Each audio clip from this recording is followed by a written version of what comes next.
An early start on this beautiful Sunday of sunshine and low humidity, and it's going to last for more than an hour. It's actually going to last probably into early Thursday before we have to deal with the next round of changes. The thunderstorms are done. There's no severe weather to worry about as we move forward here in the northeast and mid-Atlantic states and even back into parts of the Great Lakes and Ohio Valley. We will get into all of this and so much more on this earlier than normal Sunday morning Joe and Joe Weather Show, brought to you by Omni True Value Hardware at 1226 North Wellwood Avenue in West Babylon, New York, and Southwest Suffolk County on Long Island, serving the entire New York, New Jersey, Connecticut, tri-state area and beyond with everything you need to make sure your yard looks great or the front of your business looks great, and also a good place to go if you need stuff to get you through a tropical storm or hurricane, should we ever see one here. 631-756-1125 is the telephone number. Nowhere can you find better prices, and the website is OmniTrueValue.com. Tempest by Weatherflow. Get your revolutionary Tempest weather system. Join the fastest growing observing weather network on the planet. Certainly comes in handy when we have severe weather like we did yesterday, and when we have nice weather too. The link is pinned to the top of the chat board. Tempest is an affiliate of the Joe and Joe Weather Show. And the coupon code is I want a weather station. So if you use it with any purchase you make on the Tempest website, you get 10. That's a big 10% off. Correct. Which, as I always say, is better than 2 mints in 1. They don't do those commercials anymore, do they? The search commercial? Search, yeah. Two mints in 1. Certs, and somebody brought this up the other day on Facebook. They don't do whisk commercials. Remember whisk? Ring around the collar, starts to clean before you start to wash. Yes, I do. Now we're dating ourselves, Joe. Now it's pods. Just chuck the pods in. I just want to explain, since the reason why we're on an hour early is that my sister Lisa has tickets to today's New York Met game. My sister doesn't drive, so I have to go down into the Bronx to pick her up. But initially, when she said, "Oh, I've got tickets for your birthday," my birthday is on Wednesday. So she said, "Oh, I'll get tickets to Citi Field. We'll see the Met game on Sunday." And I said, I've got so much to do around the house here, and it's going to be a nice day. And I was leaning toward saying, no, I appreciate it. You could take somebody else. I really am not interested in going to today's New York Met, especially the way the team is playing. I mean, the team now is being torn apart. They're getting rid of all of their high-priced players now, not going anywhere in the standings. But then on Friday night, she sent me an email, and she said, I thought I'd put a smile on your face. Take a look at this. And I opened the email, and it's one of those services where a celebrity will say hello to you and talk with you or give you a message over a span of a minute or two. And it turned out that this particular message was directed toward me by Howie Rose, who, if you're a Met fan, you know he's one of the New York Met announcers. He's the radio announcer, play-by-play announcer on radio for the New York Mets. And for like 2.5 minutes, here's Howie Rose talking to me and saying, "Happy birthday, Joe Rayo. This is Howie Rose, and I understand you're going to go to the Met game on Sunday with your sister Lisa, and it's going to be a great day, and blah, blah, blah, blah, blah. And I know you were at World Series Game 4 in 1969 with your Uncle Eddie, and in 1973 you were there, and you were with your wife when the ball went through Bill Buckner's legs at Shea Stadium." And then he finishes toward the end. He says, "I understand, Joe, it's not been a great year for you. You lost your mom in January and blah, blah, blah." And after this is all over, I called my sister up and said, "What did you do? How much did you pay to have Howie Rose do all of this thing?" But then in the end, I said to myself, well, now there's no way that I can't go to the ballpark on Sunday with. Oh, you have to go. I have to go now. So I'm going today. But in order to get down to my sister's house and then get to City Field and time, I needed an extra hour. The Whitestone Bridge awaits you. Oh God. Ah. The Whitestone Bridge, it wasn't so bad. The last time I went to City Field, it wasn't so bad going, but coming back, forget it. It was like, I think they closed 2 lanes of the Whitestone Bridge. It took me like 3 hours to get home. So I don't look forward to the Whitestone Bridge, but what the heck? A birthday only comes once a year, and want to make Sissy happy, and maybe, just maybe, I'll post a Howie Rose message on my Facebook page so that all can see it later this week. So that's why we're going an hour early today. So I apologize if those of you who are up an hour early and saying, why did I get up at 10 o'clock instead of 11 o'clock? But that's the reason. And there you have it. Yes. That is the reason. Yes. So, how did you do with the thunderstorms yesterday? Joe, I got first of all, I had a shower in the morning yesterday, which was a little bit of a surprise. Woke up and used a little Irish Spring, I hope. We had about 9/100ths of an inch from a brief shower that came, I guess, around 6 or 7 o'clock in the morning, and then we had the thunderstorms coming through during 5 or 6 o'clock in the evening. But we only picked up an additional maybe quarter of an inch, maybe a little bit more. Grand total of a third of an inch fell yesterday, and all things considered, we missed out on a lot of. I saw that there was a lot of wind damage that took place in and around my area, but we thankfully were able to get through and not have to deal with too much, which was good. Yeah, parts of Long Island, particularly areas in Nassau and western Suffolk, got hit really hard with some of those thunderstorms yesterday. They sort of petered out when they got a little bit further to the east. But one of the things I noticed yesterday was, and this is something to remember, folks, when it comes to these, when you get these severe weather threats, and usually when they're done, it's the battle of people between those who are those who got severe weather, and then the folks who didn't get severe weather complained that they didn't get severe weather. And I always respond to that by saying, I'm sorry you didn't get the tragedy you were looking for, but maybe there's always next time. But it was very, there were a lot of, there was very, very strong clusters and lines, but at the same time, there were gaps. And one of the tough parts of the forecast yesterday afternoon, I was watching the radar, there was a distinct gap that would have indicated that areas in northern New Jersey, New York City, and Long Island, and southern Connecticut and Bayou would not get into these storms. Eventually, that gap did fill in. So much of the time with these severe weather risk events, the risk is there. It's not a guarantee that you're going to see severe weather. It might not even be a guarantee that you're going to see thunderstorms, unless it's one of those widespread events where it's obvious. So you just have to kind of remember that. When a risk area goes up, yeah, there's risk. At the same time, it really comes down to how it all forms on the radar. And we saw the other day, what was it, on Thursday, where they had watch boxes up in places in New Jersey and points southward, and not much happened there. It all wound up happening more in upstate New York and up in New England. But that's just the nature of the beast.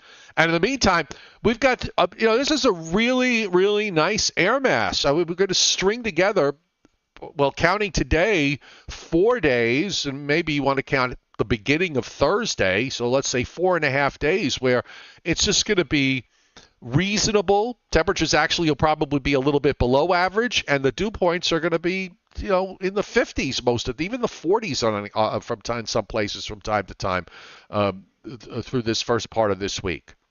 I wasn't expecting to open the windows, and my God, I mean, Joe, most of the month of July, our air conditioning was running, continuously. Well, not continuously. We have a system here where it goes for a while, then it shuts down just to save electricity and save energy. But it was going like that all through most of July. And, it was more for the humidity than the heat. But last night, when the dog wanted to go out, I stepped outside and I came back in. I said, Renata, you got to step outside. What a change! I mean, it was glorious. And we opened the windows last night. We shut the air conditioner off, opened the windows, and the one thing that stood out was the moon. All through the month of July, whenever I looked up at the moon looked like a hazy orange or reddish orange color. Last night, there it was, glowing in all its glory and brilliant, silvery yellowish. There was no haze, there was no smoke. And again, low humidity, cool temperatures. And it's beautiful this morning, as you just mentioned, Joe. And it's a long time in coming. By the way, also, the New York news media talking about the deadly heat, making it sound back on Wednesday and Thursday like we were going to be going through a spell of weather, of heat that we have never seen here in the New York metropolitan area in many years. And Yeah.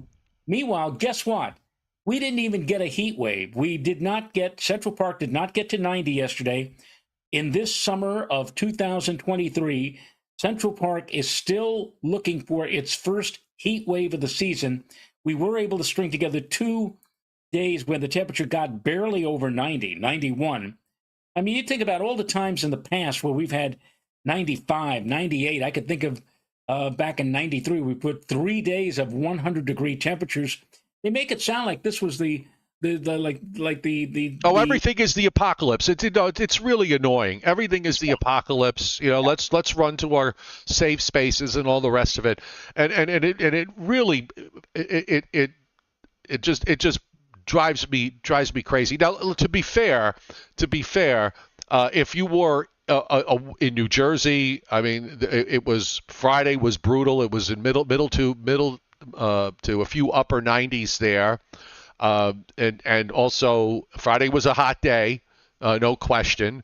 Yeah, I mean, you and I both remember and have lived through heat waves where we've had 90-degree plus highs for 10, 11, 12 days in a row.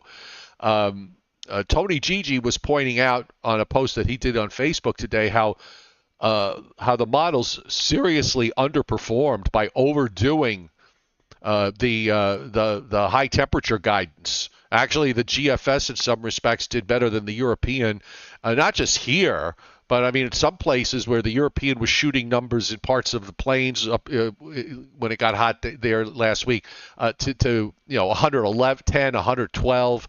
I mean it was nowhere close to that. And the heat index was predicted. I know in the New York City National Weather Service forecast office, they were talking about heat indices of like 100, 102 degrees. And really, even at its worst, yesterday, for example, or let's take, for example, Thursday and Friday or whatever, 91, 92 degrees, heat indices were not much higher than that, maybe by 95, 96. So, I mean, it was promoted as the be-all and end-all of heat and humidity here. And really, yeah, we had hot weather, but it really wasn't all that bad. And you're right. I could remember, Joe, like I think it was 1970, going through a spell of like 8 or 10 days of temps in the mid and upper 90s. And I remember listening to News Radio 88, and they were giving bulletins about Big Alice. Those of you who remember, that was the big Con Edison utility plant in Queens, and they called the big transformer out there that supplied energy to New York City Big Alice. And they said, well, Big Alice is running overtime, so we may have rolling brownouts in portions of the tri-state area. You'd lose your power for maybe a half hour or an hour to save electricity. Those were the days of extreme heat, and when you suffered. Yeah, we suffered a bit this week, but I mean, come on. It was not, as you mentioned, Joe, it was nothing like the apocalypse that the newspapers or some of the TV stations were playing up over these past few days. You and I would have a really difficult time working right now if we were working in corporate media. You and I would have I mean, I used to, not that I had big battles about it, but I would, usually have to battle producers who would, want you to play things up. And, I was never one, you and I were both never ones to do that. and it's very frustrating because, it's frustrating because so my I write weather for Newsbreak, which is a news app. It's sort of a clearinghouse where you can get news and weather and all sorts of other things from a whole variety of media sources, major and minor, from all over the country. And so I was, just writing. I write my website posts every day, and they're on Newsbreak, and it just basically got into the fact that it's going to be hot for I called it a mini heat wave in some places where it was going to be 3 or 4 days of 90-degree plus, et cetera, et cetera. And I intimated in this couple of posts in couple of the posts that it really hasn't been that hot this summer in the Northeast, in northern and in the Mid-Atlantic states, Right. and I got it from both sides. I got people angry with me because they were saying that that they basically lumped me into the same bag of doo-doo that all the other media people were. That the whole heat thing is all BS. And then I got it from the other side, was saying that, what do you mean it hasn't been hot? It's been one of the worst summers ever. So my view on that is that if you have both sides angry at you, it probably means that you're in the right spot. Right. But it's frustrating because it can't even drizzle anymore without somebody trying to make it sound apocalyptic, and it makes people. People have. I never thought I would say this, but it generally drives people to live their lives to a certain sense of a certain state of fear all the time. Oh my God, it's going to rain. Oh my God, it's going to snow. Oh my God, it's going to be cold in the wintertime. Oh my God, it's going to be hot in the summertime. I mean, come, what are we, 5-year-olds running around? I don't even think 5-year-olds behave the way adults do when it comes to this sort of stuff. And that's true. And when you watch your local newscast at night, let's say your 5 o'clock news or 6 o'clock news on your local channel, be advised that around 1 or 2 o'clock in the afternoon, everybody involved with that particular newscast are sitting around having their quote editorial meeting. And I've sat through a few of those. And what the editorial meeting looks for is a thing to grab you and scare you and play up the worst of it. And that's basically what these local newscasts try to do, is they try to make you, it gets ratings. And I guess Yeah. on certain websites, they call, when they see a giant headline, the end of the world or whatever like that, that's called clickbait. But this is what the TV people do. They sit around and they try to find something to grab your attention. Because they played it straight down the middle, Joe, as you mentioned.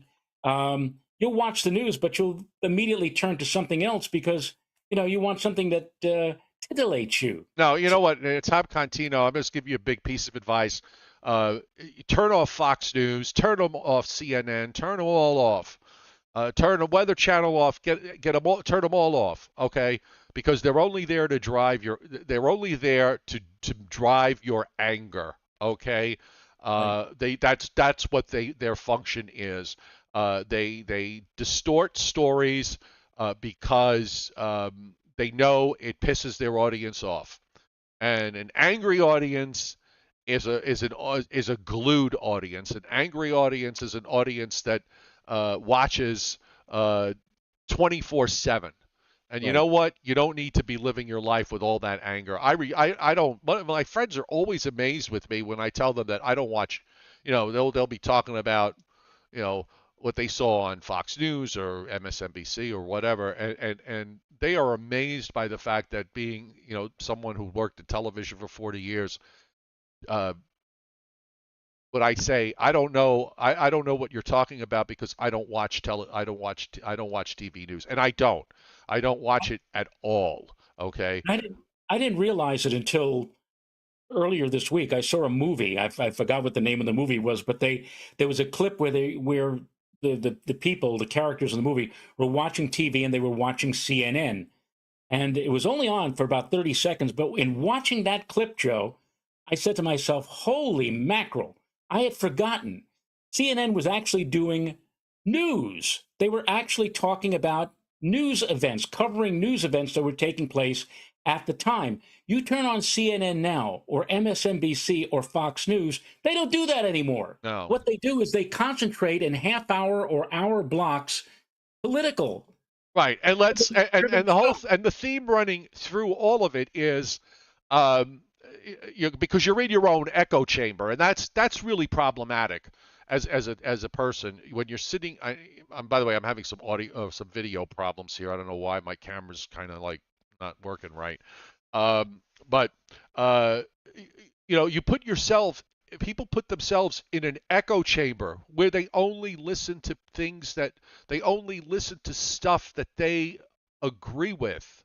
Okay, Right. and uh, you don't learn any. All that does is create a vacant mind. You do not learn anything. Zero. Okay. And then you walk around being angry all day. Right. Look, did you hear about this person? Did you hear about that person? Did you hear about Biden? Did you hear about Trump? Yeah. You know what really kills me? Okay. And this is a minor thing. It's a style issue question, but this has really bothered me. And this sort of probably started back um, a bit during the Obama administration, and then it really escalated after that. But the press always referred to the president as President and whoever, President Obama, President Trump, or should have, or President Biden, Mr. Trump, Mr. Biden, Mr. Obama. Not anymore. Not anymore. It's this sort of the president was always addressed in a certain formal way. That's gone, okay, and that's a symbol of where that is a symbol of where we have descended to, because there is no sense of structure, there's no sense of civility. I saw on the chat board somebody pointed out, and that's a great example. When you see just the fact, when you used to get on an airplane to go on a trip, everybody was happy. Everybody was sort of excited because you got on a plane and you were flying somewhere. Now you get on a plane and you hope that you're not going to get beaten up by someone as you fight over the overhead baggage compartment. I Yeah. mean, this is what we've become, it sucks. It's horrible. It really is horrible. So you know what? Before we start now we're making ourselves angry, which is sort of the last thing I wanted to do. Maybe we should do a little weather, shall we? Yeah, and I just says John Skladaric. I hope I pronounced that correctly. Saying, Joe, your old weather partner Paul Pioric from News 12 Connecticut is out of retirement. He's on WICC in Bridgeport, Connecticut. I used to be on WICC about 30 or 40 years ago. I'm happy that Paul's out. Paul's one of the good guys. He gave you a straight forecast, and it's great to hear that he is back doing what he's an Emmy award-winning meteorologist. He was at News 12 Connecticut for many years, so it's great that that he's back on the air, and it's great. And I agree with you, Joe. Let's hit the road and talk about some weather, which really is some good news for us for a change. Yes, it is, and it's nice. It is great that he is back on. Although I think I remember him lamenting over the fact that when he won his Emmy, it was I think he was going down a slide or something. It was some sort of live shot event. I'm not, maybe unless I'm confusing him with somebody else, but anyway. Uh, Good for him. Good for Yes, him, especially in radio, which is that's something you don't hear of too often. Uh, most of the weather stuff that's done on radio is canned and canned stuff anyhow. that's true. Yeah, that's it. You can't do, and even weather on radio is different. I mean, I remember when I got started in the late '70s into the part of the '80s. I mean, there used to be weather discussions. You'd have the morning drive host or the afternoon guy, and he would talk with you for a few minutes about what was going on weather-wise, and maybe throw in a few other things or whatever. No more. The program directors and station managers, or as I call them, station manglers. They say, do the weather, get on, get off. This way you can jam a couple of more commercials in and make a few more bucks. There's no such thing as personality weather anymore on a lot of radio stations as opposed to the way they were 30 or 40 years ago. And if that be the case, I don't want to have any part of it because if I'm not having fun doing this, I'm just sitting there reading a forecast like a rip and read forecast. The heck with it. You get somebody else. Exactly. Yeah. All right, let's talk about some nice stuff as we have a beautiful air mass that's coming down from the northwest in a nice Canadian northwest flow. I'm seeing dew points on the surface map, kind of stair-stepping down with the dew points. But we certainly drop down into the 50s, and we're going to stay there. And I'm just looking back across the Great Lakes; it's dew points in the 50s. Still kind of humid though down in over southern New Jersey and the Delmarva Peninsula and into Virginia, where we've got dew points that are still hovering between 65 and 70. But that dry air will start to make it down into the Mid-Atlantic states. And then when we look upstream, there's two nice things about this: is the fact that when we look upstream, there's a cold front that lies across Canada south of James Bay and swings back up into north central Canada. That is moving southeastward. And the high, which is right now, is a 1023-ish high, which for this time of year ain't too shabby, back through Minnesota. But my point is that with the Canadian flow from the northwest, with this deep trough that's in the eastern U.S. and up into southeastern Canada, all we're going to see over the next couple of days is weak upper troughs and these weak fronts, which are basically just reinforcements of the dry air that's already in. So we're going to be in this through at least midweek, and then after that we get to a round of changes. But it's a very it's a little unusual to get a 4-day stretch of low humidity at the end of July and the beginning of August. Yeah, it was so funny when we were back in April and May and part of June, when we were getting these air masses from Canada frequently, and in fact too frequently in June because they were also delivering the smoke from forest fires up in Canada. And we were saying to ourselves, well, is this going to be one of those delightful summers where the humidity is going to stay down and it's going to be nice and the temperature is going to be? And of course, that hope, that wish went right out the window as soon as we moved into July. We went through a whole month of heat, not so much heat again, but a lot of humidity. It was a very humid month, and it wasn't necessarily, I used to always define hot. For me, it's got to get to 90. 90 is hot. 89 is like, okay, you're almost there. But 90, when you print the 90 out on the thermometer, that to me says, okay, it's a hot day. But Right. yeah, the humidity's been awful. We've had a more than enough days during the month of July where the dew points were between 70 and 75, and the air didn't move.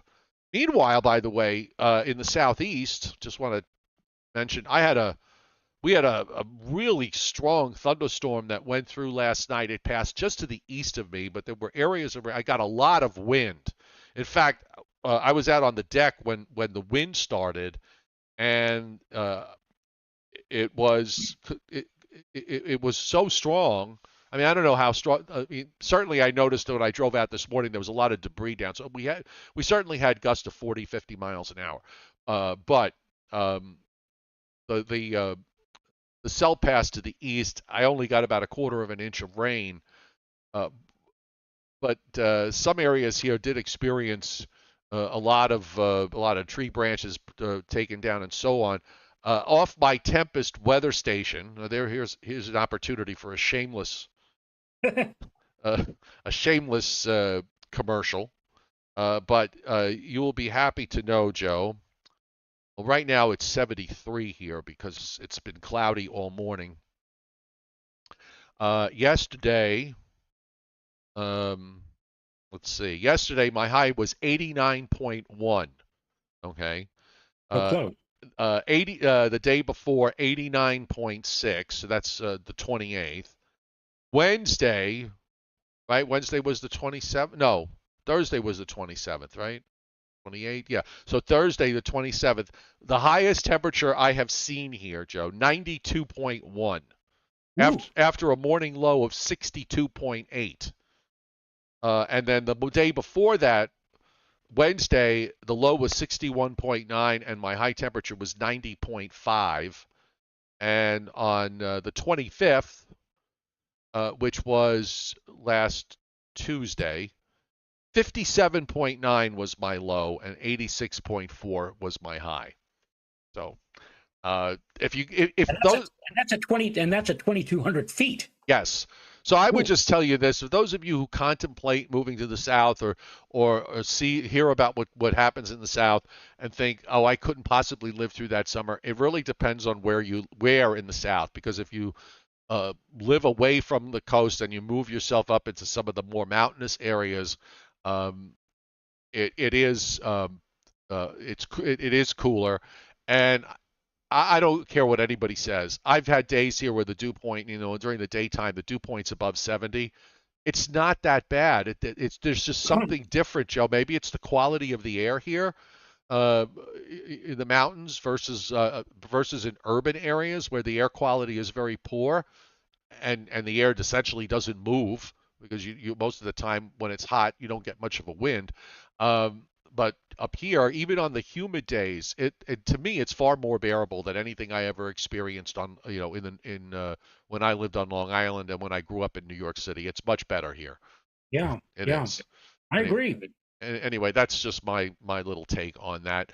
And most of the weather today of consequence with regards to showers and thunderstorms probably will be occurring, and it's mostly scattered stuff really across the southeast and then back up through the plains as you see where the frontal boundary is. So it'll be along and just south of this frontal boundary that runs from that cuts across Kentucky and Tennessee and then swings northwestward through Arkansas and back up through Kansas and Colorado and Wyoming and Montana. So it's along there that we're going to see uh, some problematic weather later today.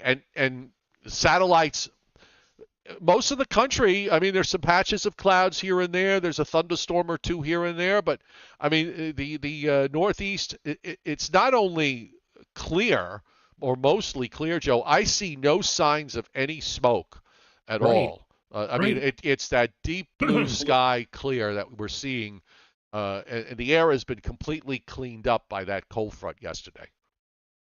Absolutely. That was the thing that jumped out at me, as I said last night, is the fact that I looked at the moon, and for most of July, when I looked at that moon, it appeared orange or reddish orange, sometimes even red. And, that was due in many cases to the smoke. Last night, that moon was like a giant spotlight shining with a brilliant silvery or yellow, silver yellowish light, the way I remembered the moon. And that combined with the cool air and the low humidity made it a most delightful night for sleeping. It's made for a great day today, and I'm really looking forward to enjoying these next few days outside. Yep.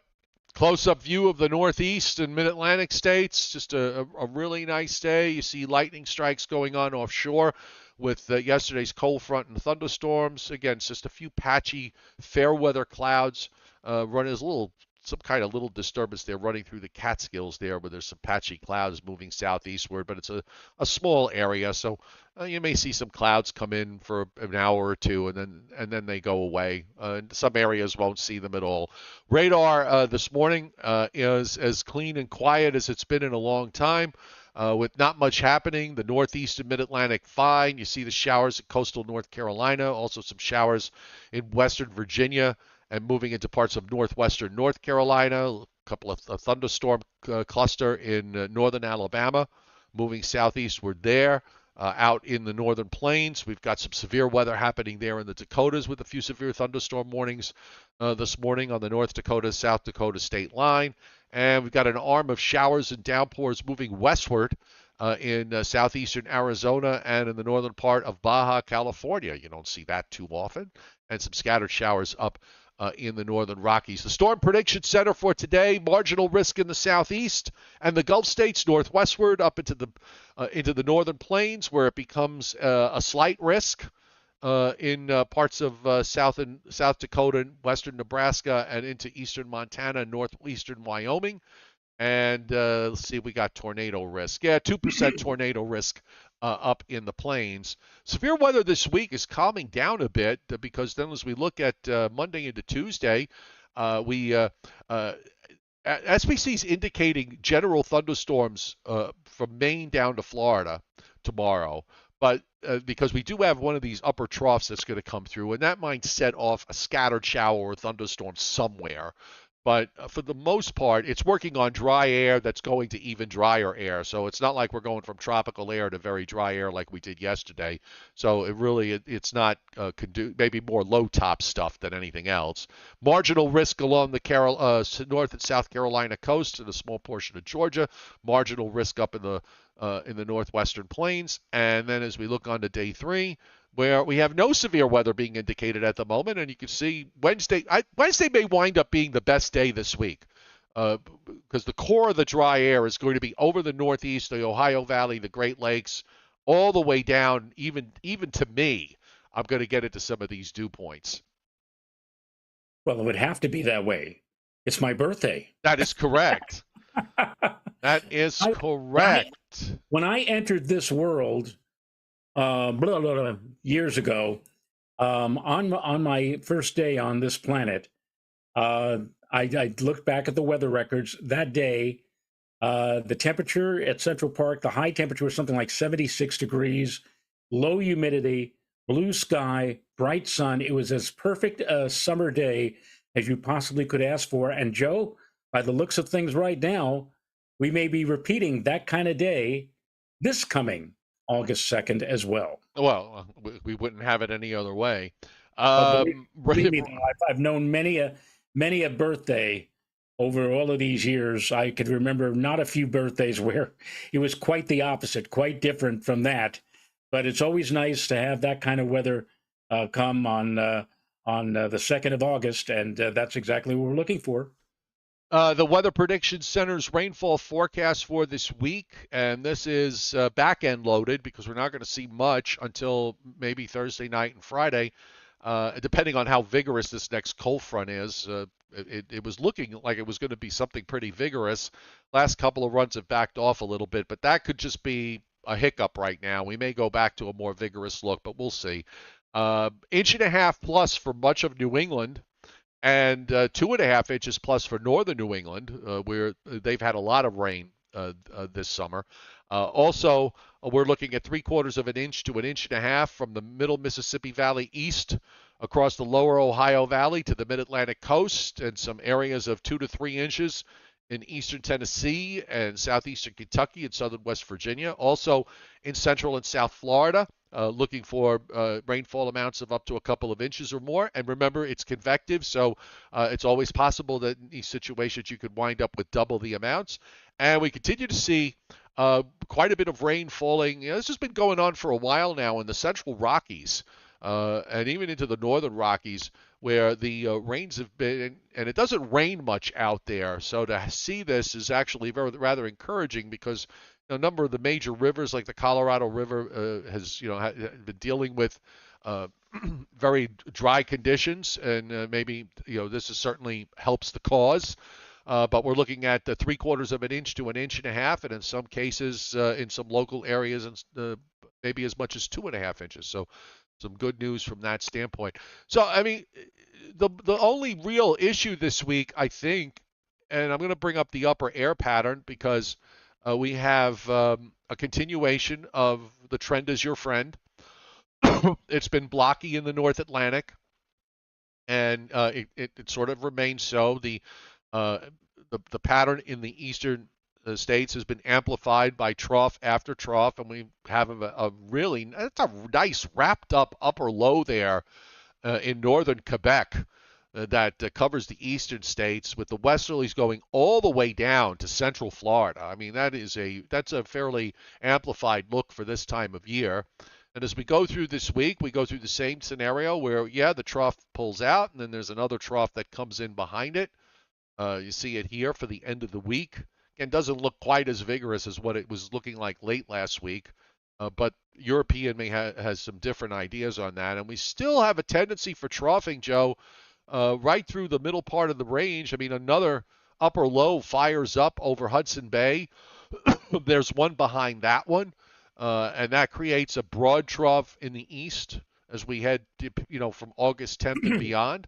So as long as we continue to see the basic overall weather pattern up aloft remain pretty much unchanged this summer, I don't, to me, it's more of the same. And that probably means that, after the front goes through on Friday, we might have another dry air mass to come in behind it for next weekend. Now, I'm sharing right now, and if you could throw it to my screen, what I'm doing is I'm showing the CPC, the Climate Prediction Center. I'm leading off with the experimental 3 to 4 week temperature outlook, and this was put out just 2 days ago on Friday afternoon, July 28th. And this is the forecast, the 3 to 4 week temperature forecast. So what are the dates on that? That's what, August, after August 12th? August 12th through August 25th. Okay. And this is the outlook temperature-wise. Again, this is an experimental. It's been experimental now for like 7 years. I don't know when they're finally going to say, okay, it's no longer an experiment. We're going with this. But in any case, this shows you the temperature outlook for the period from August 12th through August 25th. The probabilities. This is the probability now for above or below normal temperatures. You could see here in, well, most of the country, I'd say about 60, it's a 60-40 split. 60% of the country is above normal, 40% is equal chances. They don't have anybody in the below normal category. And here in the East, you could see that we are between 50 and 55% here in the Northeast with above normal temperatures. Now, again, this was done just 2 days ago, and it's for the period which begins August 12th, running through August 25th. Now, what I want to move to here is the 6 to 10 day outlook, first off. And you could see on the 6 to 10 day outlook from August the 4th through August the 8th, this was done last night. This was done yesterday afternoon and evening. It shows that the area, for the most part, the region on the experimental that had near normal or equal chances pretty much is covered now by below normal temperatures. Below normal temperatures here in the Northeast for the period from August 4th through August the 8th. Now I want to show you the 8 to 14 day outlook temperature-wise. Whoops, sorry. Back up a little bit.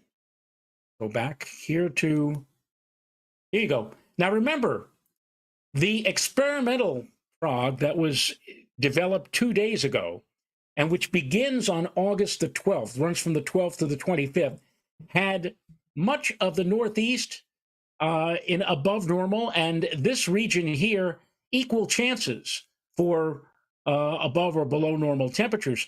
But here, this 8 to 14 day temperature outlook, which was done yesterday, the day after the experimental prog, has much of the region from the plains through the Midwest, Central Plains, and into the Northeast in below normal conditions. What I'm trying to point out here is that, if you can't jump in one day from below normal to above normal. No, so it would imply from the experimental, if it's going to go above normal, that it's probably back end loaded above normal. So it's more toward the latter part of that forecast period than the beginning. Probably. And but what this seems to show is that this is such a wide area that you're not going to get rid of it beyond August 12th. You're not going to see all of this just instantly vanish. So it looks like, at least from the CPC standpoint, that at least through the first half of August, we're going to be at least enjoying below normal, or the probability of below normal temperatures. So extreme heat, at least in this part of the country and all the way back into the plain states, looks okay. The only drawback to all of this is the precipitation outlook. As you can see, they not only have below normal, but they also have above normal precip. So more often than not, from the 4th through the 8th, we will be looking at probably showery conditions, or at least a chance for some wet weather. And that will continue, it appears, right on through at least the 12th of August, 6th through the 12th, still in the above normal category. So cool and maybe a little damp. That's what apparently the CPC is alluding to or suggesting for the first half of August. Although the first several days of August, as we have already noted, Joe, will be splendid with low humidity, sunshine, and reasonably mild, or if not reasonably warm temperatures. So get out and enjoy these first few days of August coming up, because we may get a little bit more showery as we move on toward the latter part of August. Splendid is a very British word. Splendid. Splendid, yes, it's very splendid. Okay. All right, so let's run through the GFS just really quick here, because we're pushing up to the top of the hour, and we're not quite to the top of the hour, but we're getting close. Anyhow, the next weather system of consequence for the Northeast and Mid-Atlantic states is going to be Friday. At least that's the plan at the moment. And I'm just let me get this centered here. So in the meantime, as I said earlier, it's really about upper troughs that are going to be moving through the next couple of days. Each one that goes by will have drier air behind it. You see there's one for tonight and tomorrow. Actually, there's a weak one overnight. A couple of showers pop up in parts of southeast Pennsylvania and into southern New Jersey. But the next one behind that, and that's that front that's up in northern near just south of James Bay. That's in upstate New York tomorrow, and you see some scattered showers there, but they pretty much disappear. And then the high finally starts to build in. So Tuesday and Wednesday, two really nice days, it seems, as that high settles along the coast. Things are slow moving, which is why we're going to drag these low dew points. And then on Thursday, as the high moves out, you start to bring the wind to the south. The dew points are going to start to come up, maybe not so much in the morning, but I think by late in the day, it could be you start to feel uncomfortable. And then we have a cold front, another one of these cold fronts that's going to approach and get hung up. With some showers and thunderstorms being indicated late in the day Thursday night, and then the front just kind of sits there for Friday, so fires up some more showers and storms. The models were showing for a number of days last week and going into this weekend that this front was going to be rather vigorous with some widespread showers and thunderstorms, and my mind was going to the lines of maybe heavy rains. The last couple of runs have backed away from this, but that could just be that sort of mid-range noise you get. And then when we start to see subsequent runs today and tomorrow, we may go back to a more vigorous look. I mean, it's a fairly decent shortwave that's swinging around. We'll deal with that tomorrow forecast-wise, but another high builds in for next weekend. So it's not quite as strong as this one, but it tries to build in and bring some dew point relief. We'll have to see. And then for some reason, the GFS takes a low off the southeast coast. And then all of a sudden, when it gets east of Delaware and south of Cape Cod, it's got a million isobars around it, and as it runs away to the northeast. So you wonder, we've had instances in the last few years with things like this happening that once they get out into the Atlantic, this time of year, they eventually turn into tropical storms. But it's not something that's going to be a bother to anybody, because this is going to be running out pretty much east-northeast if it happens. And as far as the tropics are concerned, we can finish up with that and take a look at what Miami is doing at the Hurricane Center. Thank you very much. Oh, we got two X's, Joe. The X out in the tropical Atlantic, centered at about 20 north and 50 west. Gradual development of this system next few days. Tropical depression likely to form early this week. 40 and 70% chance, but guess what? That is going to be moving northward up through the central Atlantic and not going east of Bermuda and well west of the Azores. And they've got an X off the North Carolina coast. Shower and thunderstorms increasing there from a trough of low pressure that had recently emerged from the coastline. We showed you those lightning strikes that were going out there. Conditions appear generally favorable for some development over the next day or two as the system gradually accelerates to the east-northeast. So if something comes of that, they only have a 20% chance of something happening there. Look at that. The yellow X and the red X are on a collision course. They are. And what happens when you mix red and yellow? You get green. Yes. So there you go. All right, so I mean that covers all the weather worlds stuff in the weather world today. You had something you wanted to do, correct? Yeah. Well, I'm going to be. I'm going to a ball game. That's that's uh, that's the story for today. No, I thought you had something you wanted to play on the air. Oh no, that thing that we did Oh, we before, were testing for another time. we're testing for the. Now that's another thing. Tuesday, our show must start a little later. Probably more like 8:30. I have a library talk at 7 o'clock that night. So Oh, by the way, just real quick, yeah, this is something that might make you happy. There's a total eclipse next year, correct? correct. Okay. Well, I saw a local story, and I fortunately, because I'm going to be 65, I forgot to read the story in its entirety. But the uh, the crux of it was, Joe, that one of the Cobb County out in Atlanta, near Atlanta, and it's one of the more bigger counties, has changed its schedule to accommodate viewing of the solar eclipse.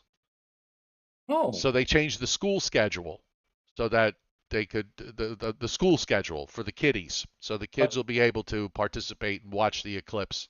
that's encouraging because in 1984 I saw a solar eclipse in Greenville, South Carolina, and it was on the grounds of a middle school there. And we had offered, we being, I was with a group of people, and we had asked if we could set up in the schoolyard, and the principal said yes, you can certainly do that. And I said we'll be very happy to show the kids the eclipse. And the principal said, no, we're locking the doors, and we're not going to allow the children to go out to be exposed to the eclipse. They'll watch it on CNN. And Oh, I guess maybe they were afraid the kids were going to be looking up at it. correct. And I got into a big argument with the principal, and the principal said, look, out of the goodness of my heart, I'm letting your group set up in our schoolyard for this event. Would you like it if I said no, and this way you could not have permission to do that? And so I got the notion that I better shut up right there, or else we would be evicted off of the Right, ground. you didn't want that to happen. But we saw the eclipse. We watched it from the school grounds. The kids were locked up in the school. They missed out on this wonderful event. And then after the eclipse was over and we're packing up, they opened the doors. The kids are coming out because it's the end of the school day. And what do you think every single kid did as they were walking out of the school? They looked up. straight up at the sun. Meanwhile, we had all of the safety devices, and we would have given them lectures on how to safely watch the event. And you didn't even need filters, Joe. One of the things that my wife found very interesting was the fact that, and this was in the month of May, when the sunlight shines through the leaves of a tree, what happens is the leaves, the spaces in between the leaves act like pinhole cameras, and on the ground beneath the tree, dappling the ground, you saw hundreds of different images of the crescent sun that was occurring up in the sky. How cool is that? And now it was also a breezy day in South Carolina. So the breezes were blowing the leaves back and forth. And these crescents looked like they were twinkling on the ground.